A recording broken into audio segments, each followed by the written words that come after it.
If you've made it this far, then you know exactly what you're in for. This is episode 31 through 34 of our Fanhome Iron Man Mark III build. I'm Ron Burke, editor-in-chief for GamingTrend.com. Let's crack open the purple box, pull everything out, and see what's in store.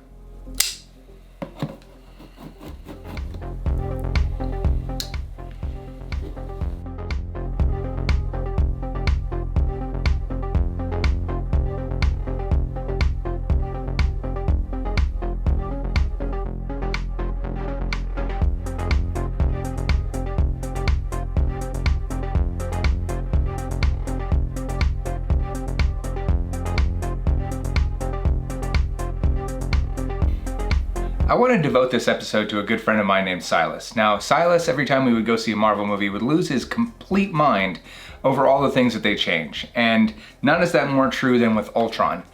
Ultron, if you've read the comics, has a completely different story than what Marvel put together for the movies. And while those movies were decent, what was in the comics is quite a bit different. So, starting off with the country that was invaded. So, in the movies, we have Sokovia, right? So that's where Ultron made his stand against the Avengers, and we end up with the Sokovia Accords. Here it's Slorenia. And the other major change is that Tony didn't actually make Ultron, and he's not made from Vision. In fact, he's made from Hank Pym's brainwaves because Hank Pym created Ultron. And then Ultron did what Ultron does and tried to continuously improve himself, making many, many versions of himself. So in that way, he kind of parallels Tony with this constant reiteration of the various armors, but in this case, we have him trying to create what he perceives as his family. So he's looking at Thor, Iron Man, Captain America, Black Panther, Firestar, and he's taking those folks hostage and trying to Ultronize them, if you will, and try and create this nuclear family. And it eventually falls to Hank Pym to undo everything that he's done by creating Ultron using some specialized formulas to destroy the various armor components that he's made of. And so that's covered in this episode. And it's an interesting look at just how far the Russo brothers and Team Disney deviated from the comic to bring Ultron to life for the big screen. Continuing the story, we have the origin of James Rhodes, or Rhodey to his friends. Now ultimately, Tony's always had this parade of girlfriends, as well as two constants in his life, Happy Hogan and Pepper Potts. Ultimately, those two offered kind of business legitimacy or a personal connection, humanity, but Tony needed a best friend. So during Tony's early days, when he was still in the all-gray suit, Rhodey ended up having to make an emergency landing and ran into Tony in this all-gray armor, and they ended up being fast friends pretty shortly thereafter. So ultimately, Tony having battled his own inner demons and injuries, Rhodey would come to know him as Iron Man and ultimately take on the mantle of Iron Man. So we talked about this in previous comics where not always was the man in the suit Tony. So sometimes it was Rhodey, and the other Avengers didn't even know. So ultimately he would go on to form the West Coast Avengers and become War Machine, but that's probably for these next couple of pages. These last two pages, in a very abbreviated fashion, covers the end of a career for both Rhodey and Tony Stark, at least sort of. So in the fight against Thanos, ultimately Rhodey is defeated and killed, but Tony, being Tony, he can't accept that outcome, so he does an experimentation and figures out a way to bring Rhodey back. It also does spell the end of an amazing career for one of Marvel's very best, and that is Brian Michael Bendis. This was his final comic for Marvel, and it does spell ultimately a happy ending for these two best friends as they're reunited and everybody's brought back to life in true Marvel fashion. In our previous episode, we covered Iron Secretary 1, and that was the armor that Tony wore when he was Secretary of State. Now here we have Iron Secretary 2, and visually they look exactly the same, but there is one hidden function that we get to see in the Avengers movie. Iron Secretary 2 has the ability to be summoned onto Tony's body. So we saw that in the Avengers movie where when Tony was falling, he was able to summon the armor and it attached to his body and he was able to use it immediately. So that's kind of a nice nod to Iron Secretary 2, even if it isn't directly called out like that in the movie. The assembly on episode 31 is really simple. So it's just going to be this left knee joint cover and a couple of washers and a screw cap. So looking at, you can see it here, looking at the washer, you can see there's two little They look almost like little indents and then 2 holes. Those are going to align with the posts that you can see here. You'll know if you got it right because it can only go on one way. The little washers should go up and they should just press on just like so. And those little holes that I mentioned before should also be visible. So they just press right onto the posts, just like that.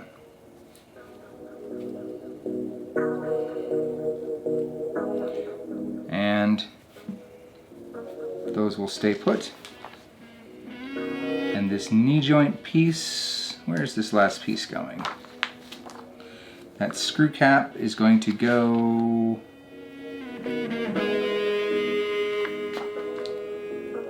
I think it's going to go in a box for me to keep track of it till later.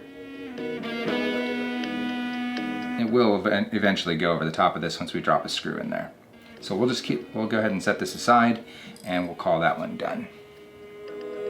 So this episode, episode 32, is the Iron Man according to Joe Quesada. And Joe Quesada was the editor-in-chief in the early 2000s in charge of the Iron Man Marvel property. So in this episode, we see the introduction of Rumiko Fujikawa. Now Rumiko is the granddaughter of one of the current owners of Stark Fujikawa, and she actually despises Tony Stark. Despite his advances, she thinks he's a coward because he's never around when danger's around. So he's obviously running around being Iron Man and saving the day, but she's actually secretly in love with him, and Tony just can't find a way to reciprocate. His head's somewhere else. So, but ultimately she's kind of in his head. Suddenly there's the arrival of this super criminal Blacklash, and Tony has to put on his armor and save the day once again. Unfortunately, both of them are struck with lightning, and in that moment, a small child takes off the mask of Tony Stark and reveals his entire identity to the world. Rumiko wants nothing to do with him because of this betrayal. The Avengers expel him. It's this big mess. And then ultimately that also set off a series of events where Tony starts hearing voices in his head. And this voice in his head is telling him, "Save me, help me, I am Iron Man." And Tony talks to his, so Jarvis wasn't a part of the picture at this point. His current armor was voiced by Jocasta. And Jocasta, he asks Jocasta, what is this voice that he hears, and finds out that, yes, it is the armor. It's become semi-sentient thanks to this lightning strike. So now Tony's trying to figure out how he can prevent this semi-sentient armor from running off and what it perceives as creating human events, which often are horrible, unrestrained events. So when Blacklash strikes again, Tony has to put on this armor, and ultimately he's imprisoned by it. And he has to stand by and watch while the armor interrogates Blacklash and ultimately kills him. And Tony is not cool with that, so he's now trying to figure out how he can turn this armor off, because if this armor were to, you basically have another Ultron is what it looks like, but even less restrained. So Tony squares off with him. They end up flying off to a desert island, and the armor, rather than killing Tony, says, either you're gonna join me or I'm gonna leave you on this island to die. Tony has a problem with his heart, as he often does, and he says to the armor, basically, this is it, I'm done, just finish me off. And in a reversal, the armor actually takes out his chest piece and puts it in Tony and saves his life. So, we have this semi-sentient armor do this complete character reversal, redemption arc, and that's all covered in here. So next up we'll have, looks like the left knee joint. And before we get to that, let's talk about Black Widow. Now, if you saw the movie Black Widow, you have some idea of where all this is going, although the Marvel team did make some changes for the movie, especially around Black Widow's origins. But ultimately, long story short, Black Widow was working for the Soviet Union, and she was dispatched to the United States to woo Tony Stark and try and get close to him and use him as an ally to try and find out who Iron Man is and take him down. Obviously, she was unaware that those two people are the same people, and so that was kind of her mission. If you saw the movie, you saw some of the glimpses of this. All of her skills she learned in the Red Room, and she is pretty much part of a group of almost modified super spies, if you will, that their sole purpose is kind of this win-at-all-cost espionage. And I mean, you look at the comic back here, you can see this reaches back quite a ways to the earliest days of the Stan Lee comics, and you can see some familiar faces here. Obviously Hawkeye's original costume. Popping up here, you see another familiar face, but not quite yet. We're getting to that though. We see Daredevil, but she would end up teaming up with the likes of Daredevil and the SHIELD team, Thunderbolts, a ton of different offshoot characters that have both been covered in the movies and not. And that's all from the licensed property splits that have had an impact on showing some of these mashups. And ultimately she ends up squaring off against Magneto, which obviously we're not having an X-Men crossover quite yet, though there is some hints to that in the most recent Marvel movie, which I'm not going to spoil. But we may finally be getting to the point where we can start to get some of these classic mashups going. So this covers Black Widow and her transition from being a Soviet spy all the way to becoming an ally, and then eventually even an Avenger. Now, 32 episodes in, you know that Tony has an obsession with building these one-off armors that solve a very specific issue, and the anti-radiation armor is absolutely very much one of those. So this is an offshoot of Tony's time as Secretary of State, where there's a very big concern about nuclear proliferation, and Tony builds a suit of armor that is meant to protect the wearer from radiation, hence the name anti-radiation suit. I'm pretty sure you can put two and two together there. But the idea is that he wanted to build something that was flexible enough to be worn underneath a suit so that it could be given to the world's leaders and they would be safe from, you know, any sort of impending annihilation thanks to this suit. But he knew that he couldn't do this alone, so he teamed up with the Incredible Hulk and Bruce Banner. He figured, you know, two geniuses is better than one, so the two of them together designed this suit that ultimately has these tubes that run through it, and it pumps this RG-27 through the suit in a way to protect the user from any sort of gamma radiation. Tony being Tony, he designs the most insane way of testing it and puts Bruce inside the armor and then triggers the same sort of gamma explosion that turned him into the Hulk in the first place. So that would have killed Banner on any other day, but Banner, you know, the Hulk is not about that life, so he transforms into the Hulk, destroys the armor, and you know, saves his own life. Tony, of course, is embarrassed as Tony gets, but you know, he's very apologetic about the recklessness of the test. And then we see that here. We see the aftermath of the Hulk essentially shredding this little piece of armor into tiny little bits. So, all the comic aside, let's go ahead and start assembly. Now, you might recall from a previous episode that we did a little bit of assembly on this knee joint earlier, and this was kind of half built. So, let's put that washer back on there. This is half built. We're gonna build the other half and get it put together. So we're gonna set this aside because we're gonna need it in a minute. So this left knee joint, we're gonna need this upper left knee joint. We're gonna need this left knee gear ring. Being careful not to lose this double-sided tape here.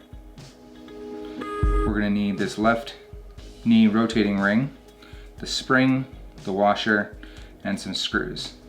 So I'm gonna go ahead and do this part here where we're gonna stick the adhesive tape onto this washer. You might recall that was the washer that was in there. I'm gonna do that really quickly off camera while I fight with it. I just have this thing with tape, sorry. And we'll get that on there and I'll be right back. All right, that took some doing, but that's what we're doing right there. Just a little tiny bit like that. And then I should be able to peel off that top layer again.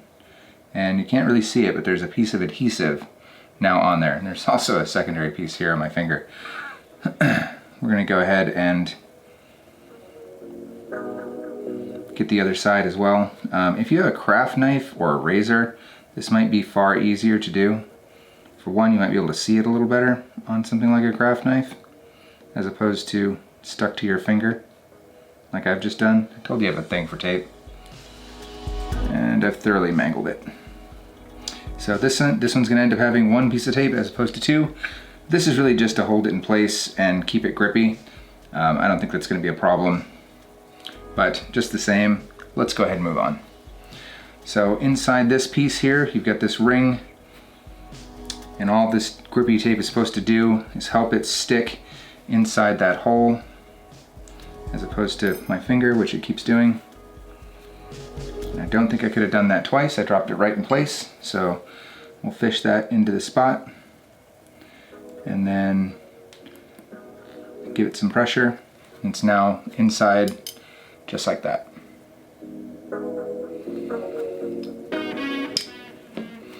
All right. All right, next is the gear ring. So this is where we're gonna need that piece from earlier. And we're gonna need to pull these screws out. So the next set of screws is the LM screws. So we'll get those out of their packaging. I like to take them out and set them on top of the package that they belong to, because there's so many little screws. It's very easy to lose track. So typically before I get rolling, I open all the screws and set them out so they're easy for me to grab when I need them, but also sitting in a way that I won't confuse them. So all set, LM, IM. So that ring piece is this one. Obviously we're gonna want the gears up. There's a gear side and a non-gear side. And it effectively looks like Mickey Mouse. How very Disney of you. We drop this over there and it lines up with the holes and also kind of sits in a little bit of a channel, so it's hard to mess this up. We'll grab a screw. Nope, I guess we'll grab all three. And we will get it started. I don't want to lock it down until I've got both screws in place.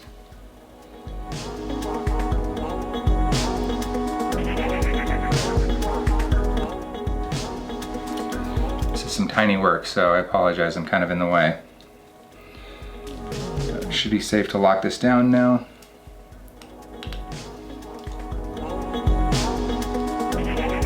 Alright, now I have a gear that I can lock things onto. Alright, next we will need the other piece, I'm guessing. Let's see, 32C, that's the left knee rotating ring. So it looks like the tab goes towards the rear here in this open channel. And obviously we're gonna want the gears to mesh with these other gears. Like that. And then spring, and time to turn the page.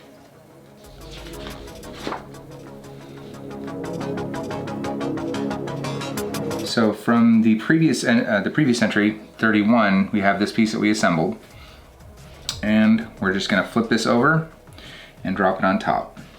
There's a post here and here that should lock onto there and there. So we're gonna make sure we get this in place. Oh, I'm sorry, it's gonna lock there and there at the top, here and here. So we've gotta get this aligned so the screws can be dropped into the top. This is gonna be tricky. Oh, there's one other piece. The whole point of doing this arm piece here has to go on top. So, like so. We're gonna very carefully drop this in place. This is gonna be very tricky. I'd like to give a shout out to the engineers who figure this stuff out and make it all work. And this is a tremendous amount of engineering, and to do it in a way that can be done by people who aren't pros, I mean, that's just impressive. Looks like we're almost there. A little bit of finesse. Oh, that peg did not quite fit in that hole. Is that gonna lock down?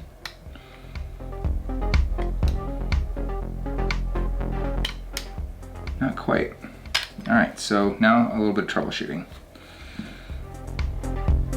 I think, unless I'm missing my mark here, I lost my washer here.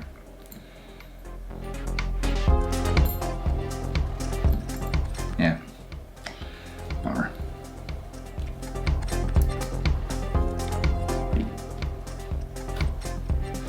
Unless I missed my mark, this is supposed to actually lock into the channel right there. So that's probably the misalignment. Let's make sure that that happens. Yeah, that actually fits right into that channel, so that's the intention. So we're just gonna do that once you get the spring in place.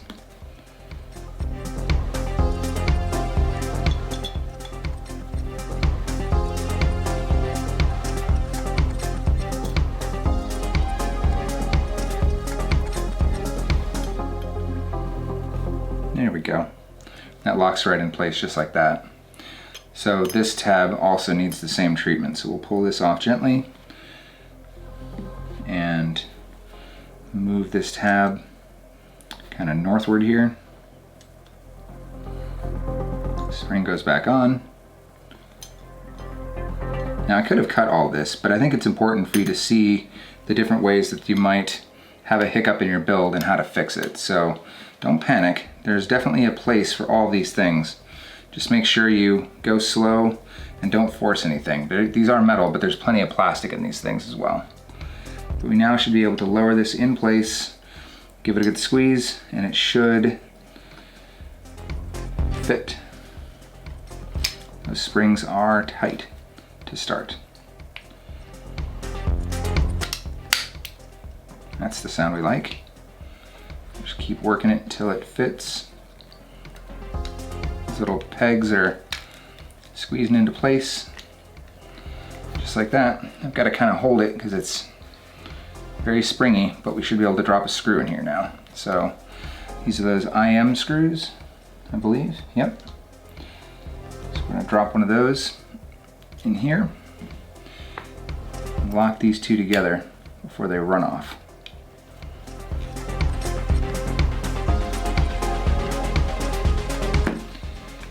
Other side.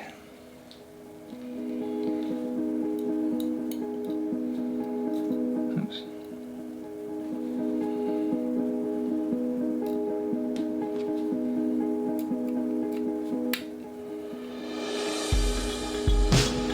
I've got them started. I want to make sure that the fit and finish is perfect. So that seam closes completely, and then I'm going to lock it down.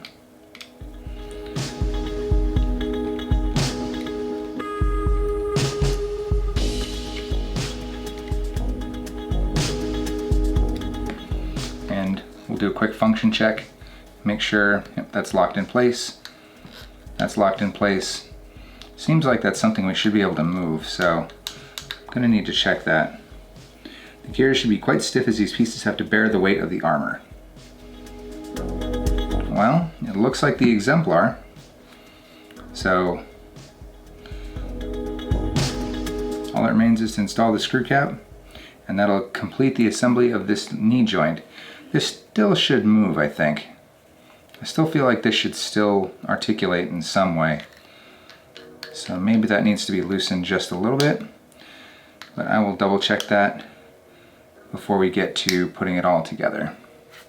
But that is that for this episode. So join me and we're gonna jump into episode 33 in just a moment. Before we get rolling on 33, I wanna just show this a little bit. So I was mentioning how tight this was to move. What you do is you press against, see where this flat side is? You're gonna kind of go that direction, and then you can rotate that. It should be stiff, like it said, it's gonna hold the entirety of the armor's weight, but you can ratchet that. It's just meant to be tight. One of those things, I don't wanna force it, so I just wanted to be extra careful, and looks like we're good to go. So this wonderful knee piece is gonna join the other pieces back here, and we're gonna get started on the hip joint. Episode 33 sees the return of a familiar foe. So it starts off with Tony being beaten up outside of his armor by these four minions of Spymaster. And in doing so, he has a completely whiplash reaction to it and even attempts to kill one of them, which is really outside of his normal behavior. He then turns around and fires Happy for making a basic executive decision and just completely goes into this super alpha male type behavior, hyper aggressive and ultra masculine, which for all of Tony's faults, that's really not his character trait. So Rhodey, seeing that this is not the normal behavior for his best friend, uses the AI Jocasta to analyze Tony's blood and finds that there is a toxin in it. And that toxin is what's making him hyper aggressive and hyper masculine. So using Rhodey's armor, he manages to pin Tony down so they can take that out of his blood, and they analyze it and find that it's being administered, or was administered, by Justin Hammer. So Justin Hammer is now an old man, sickly and frail, and rather than Tony following through and finally putting Hammer in the dirt, he leaves him stranded on Justin Hammer's space station, and finds that to be a fitting end for a man that's kind of plagued him throughout his entire life. So, you know, another one of Tony's, I've been infected with something, and it turns out it's a familiar foe. So we're gonna move on to, looks like, assembling the left hip. But first, we're gonna talk about Whiplash. When you think of Whiplash, you're probably thinking of Ivan Vanko, played by Mickey Rourke in the Iron Man movies, and that is not the particular villain we're talking about here. Here we're talking about Mark Scarlatti, and Scarlatti is almost a tragic figure in the Iron Man comics. Scarlatti comes up with this incredible technology that even surpasses Tony's. He's got these whips that are able to go right through Tony's armor, and it's even invulnerable to Tony's repulsors. So a serious threat for Tony, but Tony being Tony, goes back to the drawing board, creates a new set of armor that makes his whip completely useless, and completely tears this guy down and arrests him. He's put away. He breaks out, he comes back, and he wants to reform himself as a new villain. He comes up with this new name, not very creative, Blacklash, and Blacklash comes back with all this brand new tech that he believes is going to be enough to take Tony out. Completely underestimates the power that Tony has amassed in the time between when he went to prison and now, and just again stands no chance. And he's again defeated and arrested, and he's even shunned by his parents. He's now manic depressive and just a complete mess. So a completely tragic figure in Tony's past. Tony's a man with a suit for any occasion, and nowhere is that more true than with the high gravity armor. There's an extinction level event, a giant meteor is hurtling towards the Earth, and the world's government decides that they need to launch a rocket up there with somebody that has the smarts that can deploy a payload to destroy this. Okay, yeah, it's basically the plot to Armageddon. But unlike that movie, they need somebody that can go in this rocket, and they would be liquefied by all the G-forces of a rocket moving that fast. So they turn to Tony Stark, who naturally has this high gravity armor prepped and ready to go. So onto the rocket he goes. This particular piece of armor has no real combat functions, but instead it functions almost like a flight suit for a jet, insofar as the suit is built in a way to massage Tony's muscles and to pump blood through his system and keep blood flowing to his brain, so he doesn't have situations where he can't move around. But the other problem with this is because of those high G forces, he encounters something called G-lock, and pilots experience this where they'll either red out or black out, and they'll lose consciousness and memory. So Tony records a recording of himself explaining the mission, so in case he G-locks and loses consciousness, when he wakes up, if he's confused, he can watch this video of himself explaining to himself, okay, now we're talking about Total Recall, right? To explain to himself what the mission is, and he does exactly that. So that's exactly what this particular suit was built for, and really its only function. So let's get back to the build. We're going to be assembling the left hip for the Mark III armor. There are a couple of pieces. There's two hip joint covers. There's this small joint bearing, one socket, the bearing ring, and this joint support bracket, as well as the two sets of screws, which I've already gone ahead and removed. So we're going to pick up this joint cover here. You can see in the instructions there is a little bit of a notch there. That's going to match this notch right here. This support bracket is going to sit on top, right into that spot right here. Hopefully that's clear enough for you to see. And we're going to drop a screw into that hole. It looks like an LP screw, so I'm gonna try and balance this a little. Maybe, stay put? No. All right, an LP screw that I just dropped inside. Like that. The next piece is gonna go into the other side. And it looks like we're gonna need this ring. And it's merely going to sit into this giant post. The question is, in which direction? Looks like the opening side is gonna face towards this post, like that. There's a large piece and a small piece. The small piece will face up. It's impossible to mess it up. I do appreciate that about all of the Fanhome products. They all seem to be stupid proof. All right, we've got that done. We're gonna set that aside. We're going to put this joint bearing inside of the socket. It's merely putting it in like that, so it creates a little bit of a divot. And we're going to drop one of these IP screws in the middle to secure it in place. The first part of the hip joints are now assembled, and that looks like it's going to be that for this particular piece. So we'll be right back with episode 34, and in that part we're going to continue on building, I don't know what piece that is. I guess we'll figure it out when we get there. Be right back. Episode 34 is a pretty cool one, and you're gonna see why in just a minute. So if you feel like phase 3 and phase 4 were kind of meandering in the beginning and they didn't really know where to take the MCU until the very end, when you had this, massive threat of Thanos and everybody had to unite against Thanos, so all the movies kind of started to fit together, and you don't really see that with phase 4 yet. This is gonna give you some idea of both the things that they changed already and also things that might be coming in phase 4. So see if any of these sound familiar.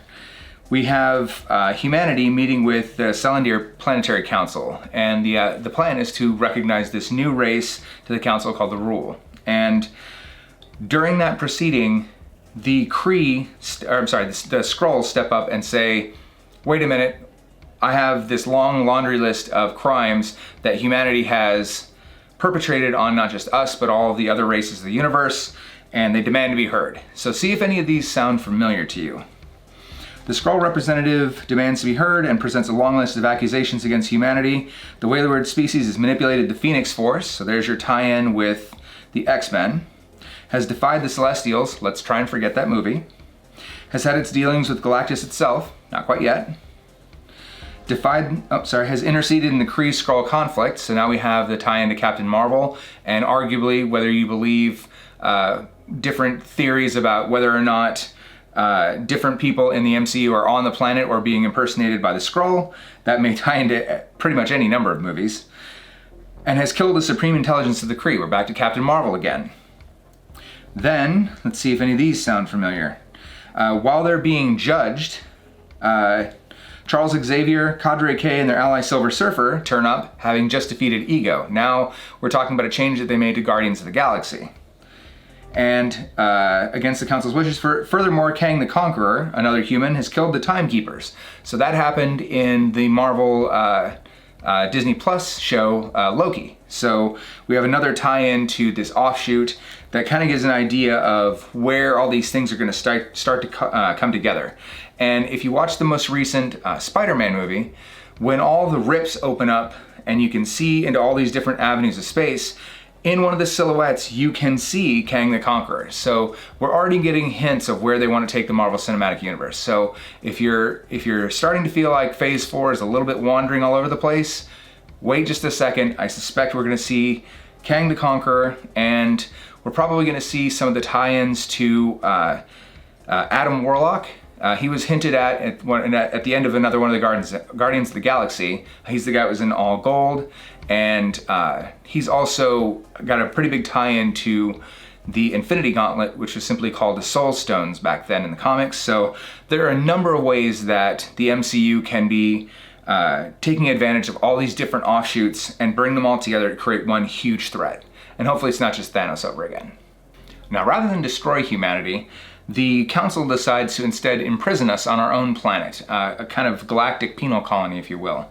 And you'll see some familiar faces here. So we have US Agent.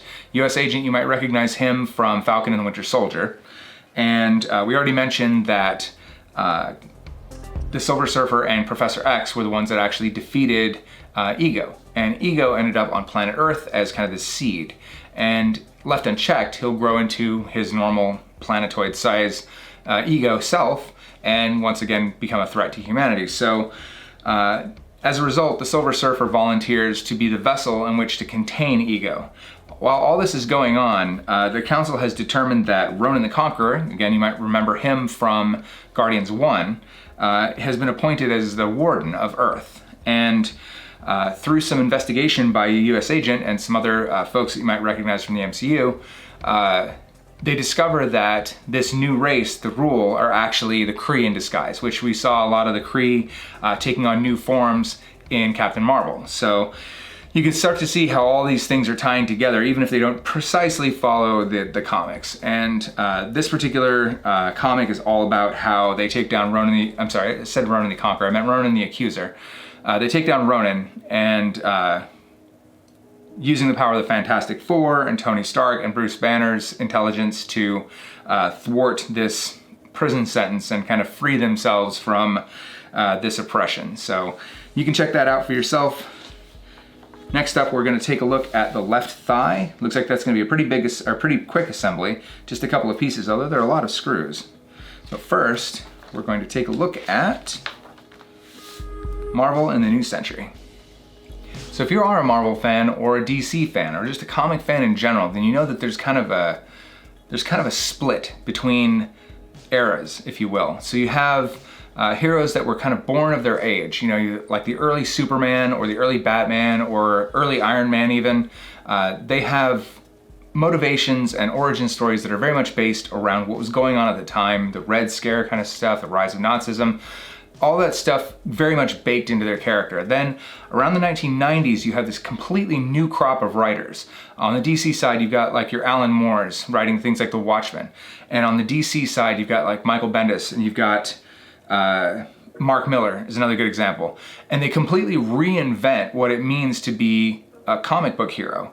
That can be changing their origin story. It can be just really reinventing how it all ties together. And they really started to think about how all of these things would interconnect.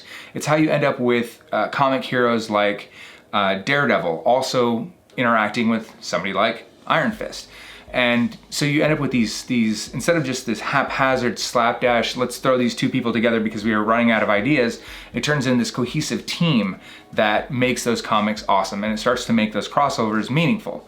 So this Marvel in the New Century really covers that, and it talks about how they went back to the drawing board and they really thought about what would an origin story look like in 1990 or 1995 or 2000. What would those heroes look like in a world that is not focused on the previous World War, but is instead focused on globalization and technology and just a completely different look at how those characters might come to life. You also get characters like Miles Morales as a result.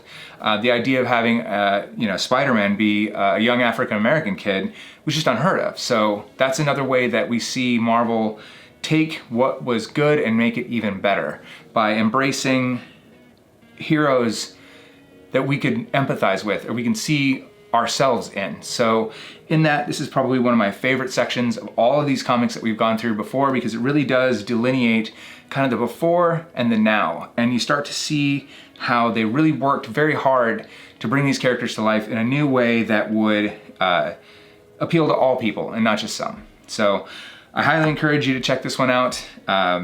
It does go over a lot of the stuff that we see in our modern comics and our modern movies, and it's great to see kind of the evolution of these characters and all the different ways that they tried to make something as bland as the original Fantastic Four and bring them into the modern universe. So it's very cool to see, and I highly encourage it. So let's get back to the assembly, but before we do that, we're going to check out another bespoke piece of armor, the hypervelocity armor.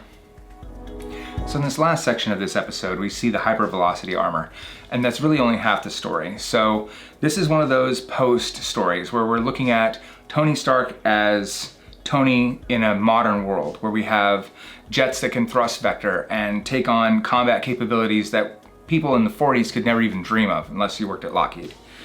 But what he wanted to do was remove the most critical piece, but also the most vulnerable piece. and that is the pilot. So how do you make an Iron Man suit that is divorced from Tony Stark, where he can control it remotely? We've seen this kind of thing happen in the future, but this is really kind of the start of it.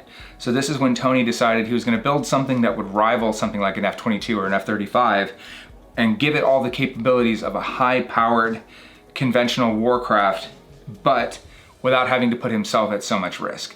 Now naturally, just like he did with Jocasta, just like he did with Ultron, there are immediately problems, and as a result, Tony ends up having to tangle with his own armor once again. That's covered here, but it's really more about, this is the start of Tony starting to figure out how he divorces himself from Iron Man while still being Iron Man. So it's a cool kind of reinvention of Tony Stark. We've seen this particular origin story, if you will, before, but now it's in a completely new way and with very modern equipment. So it's a cool little look backwards. Let's get back to the build. Now, as I mentioned, there's not a whole lot of parts here for this left thigh. We have this outer knee pad here. We have the inner thigh armor plate and the outer, I'm sorry, start over. 3, 2, 1. As I mentioned, there's not a lot of parts to this left thigh. So we have the outer thigh, we have the inner thigh armor plate, and then this outer knee pad, as well as a handful of screws. So this is gonna be a really quick assembly, I think. So 34A, that's gonna be this outer thigh piece here. I'm gonna set that over here. And then 34, I'm sorry, that's 34B.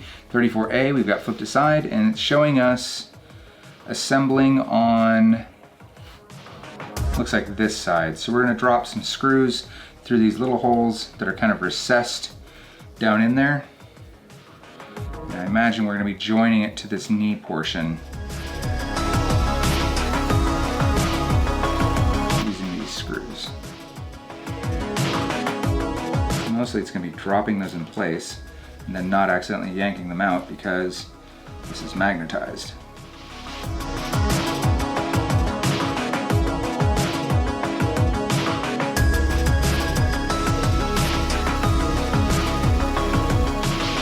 Alright, we've got those in place. Now we're going to take this knee piece. It looks like it's going to put that knee joint on the outside. So these two screws are going to lock in right there. Which I immediately knocked both screws out, as I suspected I would. And that's alright. Something something Bob Ross happy accidents.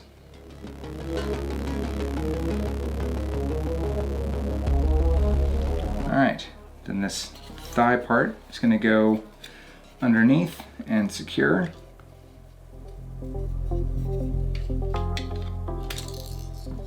Knocking out all the screws once again.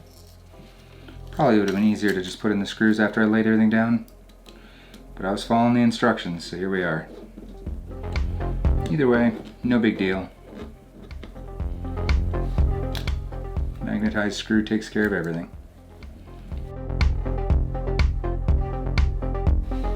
And just like that, we have the first thigh assembled. Man, you can start to really see the scale on this thing. So that completes this particular episode.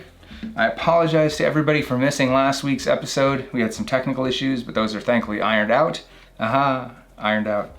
So look for us to rejoin our every other THORSDAY episode for this Iron Man build. Thank you for joining me. I'm Ron Burke, editor-in-chief for GamingTrend.com. Stay safe out there, and we'll see you again very soon.